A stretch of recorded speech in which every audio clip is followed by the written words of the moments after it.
Garlic came out of nowhere. I randomly stumbled across this in my Steam discovery queue about a month ago and was transfixed by the colors and funny cutscenes radiating from the Steam preview images. It's fun, real fun in fact, and while it's more than just looks, I feel it's appropriate to say that there's a couple of issues here that might keep it from achieving the same status as something like End is Nigh or Super Meat Boy. That being said, the aesthetic is probably what's going to grab your attention on Steam first, and for good reason. Garlic's use of color is absolutely phenomenal. Levels permeate beautiful pinks and blues before switching abruptly to Game Boy-esque colors and back again. It's a constantly rotating wheel of gorgeous contrasts that is a genuine motivation in making you progress stage to stage.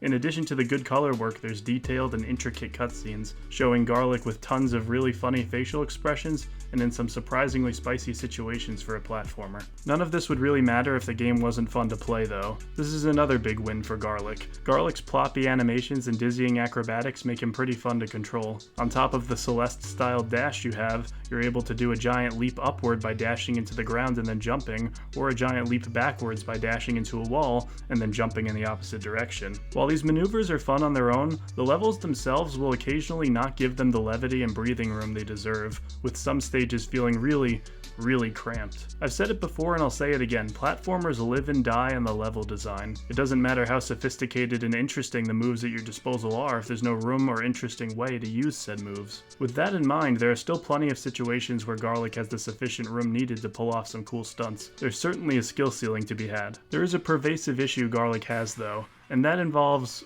checkpoints. Checkpoints in Garlic are fine more often than not, with lots being thoughtfully placed right before a major obstacle, but a select few force you to restart giant stretches of land. This chase scene, for instance, forces you all the way back on hit, and since the level is auto-scrolling, you're forced to wait at the stage's own pace before you can try again. If Garlic wants to invoke platformers like Super Meat Boy, that's fine, but one of the main reasons Meat Boy is as highly praised as it is because of how it's able to almost magically dissipate frustration with quick reloading times and tiny level sizes to offset the crazy difficulty. That kind of goes by the wayside when requiring the player to wait like this in a longer boss battle, even if lots of them are pretty funny. I was actually afraid that these faces and silly moments were thrown in as an almost clickbaity way of just getting new players, but thankfully, the absurdity and humor is punctuated throughout the whole game.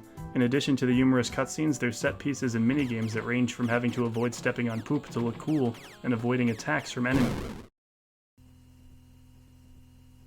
Moments like these do enough to give Garlic some much-needed identity and personality in an admittedly flooded market space.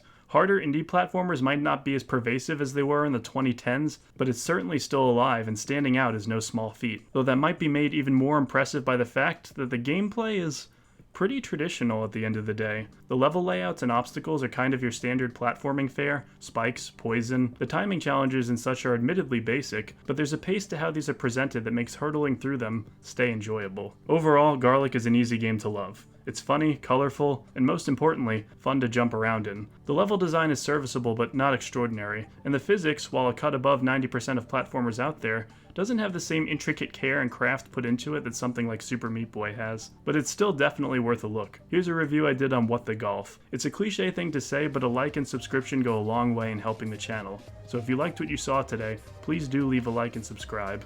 Have a great night. Bye-bye.